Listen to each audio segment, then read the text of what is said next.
ஐயா, கர்த்தருக்கு தோத்திரம்.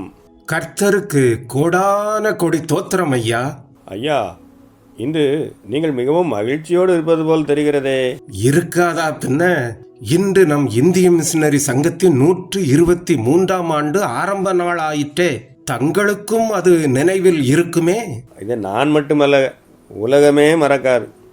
மிஷனரி ஊழியம் என்றாலே அது வெளிநாட்டு மிஷனரி ஊழியம்தான் என்றும், மிஷனரிகள் என்றாலே அது வெளிநாட்டவர்கள்தான் என்றும், மிஷனரி பணிக்கும் தங்களுக்கும் சம்பந்தமே இல்லை என்ற எண்ணத்தில் இருந்த திருச்சபை மக்களிடம் இந்திய மக்களுக்கு இந்திய நிர்வாகம், இந்திய பணம், இந்திய மிஷனரிகளை கொண்டே சுவிசேஷம் சொல்லப்பட வேண்டும் என்ற குரலை அறைகூவல் ஆக்கினீர்கள் நீங்கள்.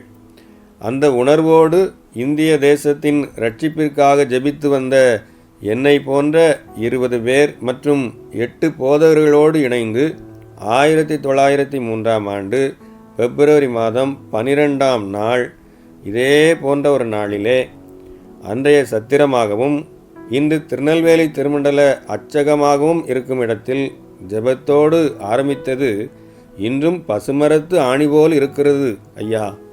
ஆமையா, அதில் சிறப்பாக நான் உங்களை குறித்து எப்போதும் பெருமையாக எண்ணுவதுண்டு.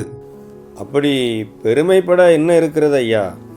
மிஷனரி ஊழியத்தை ஆரம்பித்த பின்பு 1 வருட காலத்திற்கு மிஷனரிகளை அனுப்ப நாம் பல வழிகளில் முயற்சித்தும் பலனளிக்காத சூழ்நிலையில் திருநெல்வேலி பாலியர் சங்கத்தின் காரியதரிசியாக இருந்த நீங்கள் அதை ராஜினாமா செய்துவிட்டு மருதகுளம் என்ற உங்கள் சொந்த ஊர், இனஜன பந்துக்களை விட்டு 1904ஆம் ஆண்டு ஆந்திரா தேசத்திற்கு முதல் மிஷனரியாக சென்றது எவ்வளவு பெருமை! ஐயா, நான் அதை பெருமையாக கருதாமல் கர்த்தர் எனக்கு அருளின பாக்கியமாக கருதுகிறேன். பாலகர்களின் ஊழியத்தில் ஈடுபட்டு வந்தாலும் இந்திய தேச மக்கள் ரட்சிக்கப்பட வேண்டும் என்ற பாரத்தை ஆண்டவரின் உள்ளத்தில் வைத்திருந்ததால் அதற்காக ஜெபித்து வந்தேன். ஆனால் அன்று இரவு யாரை நான் அனுப்புவேன் என்ற ஆண்டவரின் அறைகூவல் நீங்கள் அளித்த தேவ செய்தியின் மூலம் வெளிப்பட்டதால் அறியப்படாத மக்களுக்கு சுவிசேஷத்தை அறிவிக்கும்படி என்னை மிஷனரியாக அர்ப்பணித்தேன். ஆமையா, நற்செய்தி கூட்டத்தை நிறைவு செய்துவிட்டு நான் ஓய்வெடுத்து கொண்டிருந்த போது அந்த இரவில் நீங்கள் வந்து என்னை அழைத்து நான் மிஷனரியாக செல்கிறேன் என்று சொன்னபோது நான் அடைந்த மகிழ்ச்சிக்கு அளவே இல்லை.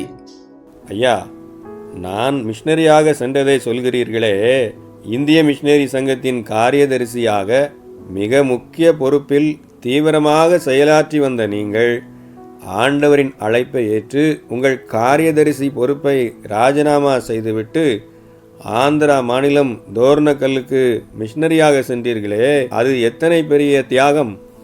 அப்படி அல்ல ஐயா. ஆண்டவர் தமக்கு சித்தமானவர்களை தமக்கு சித்தமான வேளைகளில் அழைத்து தமக்கு சித்தமான இடத்தில் அவருடைய சித்தத்தை நிறைவேற்றி வருகிறார். அவருக்கே துதியும் கனமும் உண்டாகட்டும். சுவிசேஷ பணியில் 123ஆம் ஆண்டிற்குள் அடியெடுத்து வைக்கும் இந்திய மிஷனரி சங்கத்தின் ஊழியங்களை கர்த்தர் ஆசீர்வதிப்பாராக.